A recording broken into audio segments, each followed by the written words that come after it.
This is not the first time. I think we have been seeing over a period of time how the DMK leaders and the spokesperson have been speaking. It's something. There's always something called a parliamentary line that you're not supposed to go beyond that. We always have that Lakshman Rekha, but here we have seen that since they have come to power, I think that arrogance has come in so much with them. They think they can get away with it. Speaking about others, speaking about religion, or today speaking about me, and that too so unabashedly, unapologetically on a stage with the current publicly elected minister, the one who is there in the ministry now. He holds a portfolio, and Mr. Manuraj, and he is there on the stage with him, and he's also smiling. So this is the basic problem with these men.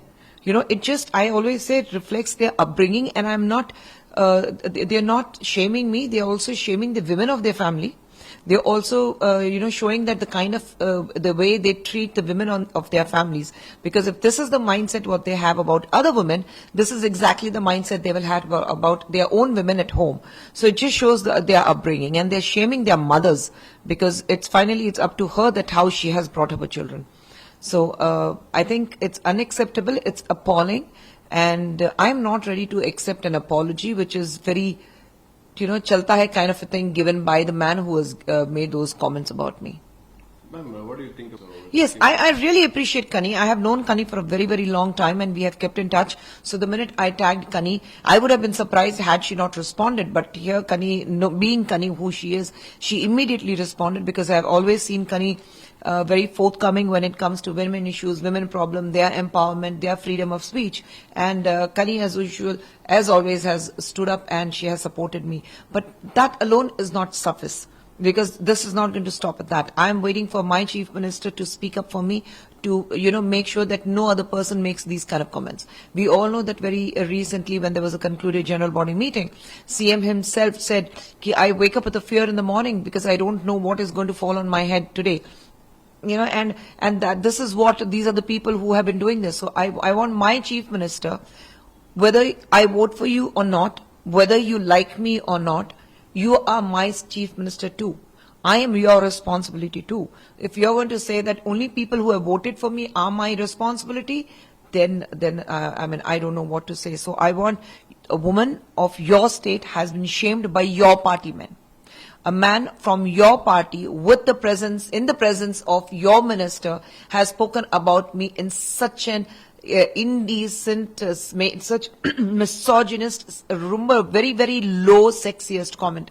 And if my Chief Minister is going to keep quiet on that, or if he's going to say, okay, I've called him and he is not going to make these comments anymore, then that is not acceptable, because this man has spoken about me on a platform which is seen by millions. So I want my Chief Minister to stand up and speak for me and say that what is spoken about this woman or any other woman is not acceptable, and I want to put a full stop to this. I want him to be a shining example.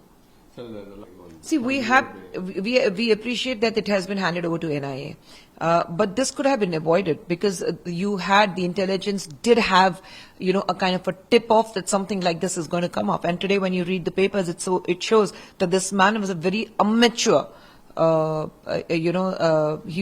did not probably belong to any of the terrorist group, but he was on those lines, and he had made plans to, blast at 5 different places. And this was a very low, impact bomb which exploded, and he died himself in that. Otherwise, the impact would have been much bigger, and that entire area could have been damaged badly, and we would have lost many lives. So there is a failure. We have seen time and again that how the government has been failing and acting very late.